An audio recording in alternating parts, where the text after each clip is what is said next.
The Tesla Model 3 owner's manual is 247 pages long, and I've read them all so that you don't have to. Of course, the manual is there should you ever have a problem and you need to look up something very specific, so I'm focusing on the Tesla specific information that might not be common knowledge. But for general information on the car, I've found 7 things that you need to know from the manual. Number 1, and this is probably the most important thing, is do not tow the car. Page 205 has lots of specifics, but the thing you need to remember is never to tow your Tesla. Simply put, if you tow the car, then the motors will engage, which will create heat and could in theory catch fire. The only way to tow your Tesla is on a flatbed trailer. Even when you're putting it onto a flatbed, you have to do this very slowly with neutral gear engaged so that the motors don't heat up.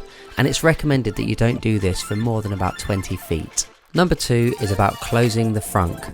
Now, every video I've seen of people closing their frunk shows them pushing down with one hand on the Tesla logo. Now, if you read the manual, it says that this is exactly how you shouldn't do it. You need to push with 2 hands either side of the Tesla logo, otherwise you risk damaging the latch.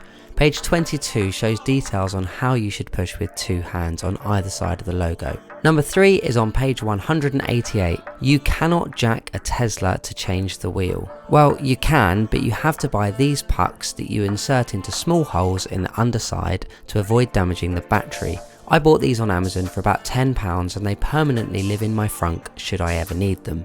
Number 4 is the servicing information on page 176. Now, it's a myth to think that you never have to service your Tesla. You do need to service it, but it's definitely less frequent than it would be with other car brands.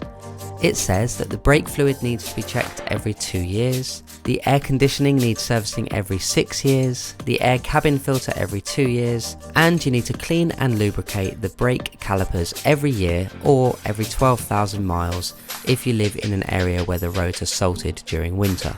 Number 5 is the battery. Don't ever let the battery run down to 0%. This can cause long-term damage to the battery, so plug it in whenever you can. And don't use the superchargers too much, as this can degrade the life of the battery. You should only use the superchargers when you need to use a supercharger, say on a long trip. Number 6 is how to restart the computer.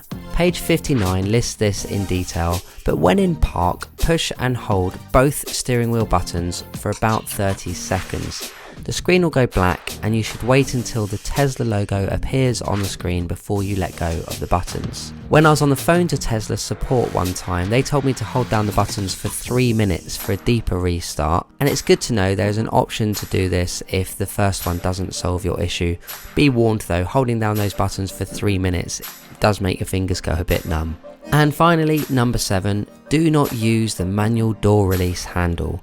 This is only for emergencies and using it regularly can damage the door. When you press the door release button, the window drops down, allowing the door to open. The emergency release just forces the door open without dropping the window and can cause damage, so it's best not to use that. In the 2021 Tesla Model 3, the door release button has a little icon that makes it obvious it's to open the door, whereas I know in previous Model 3s it wasn't obvious and passengers would often reach for the door release handle.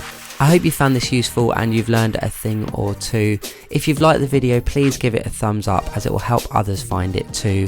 And don't forget to subscribe as I've got lots more Tesla content on the way.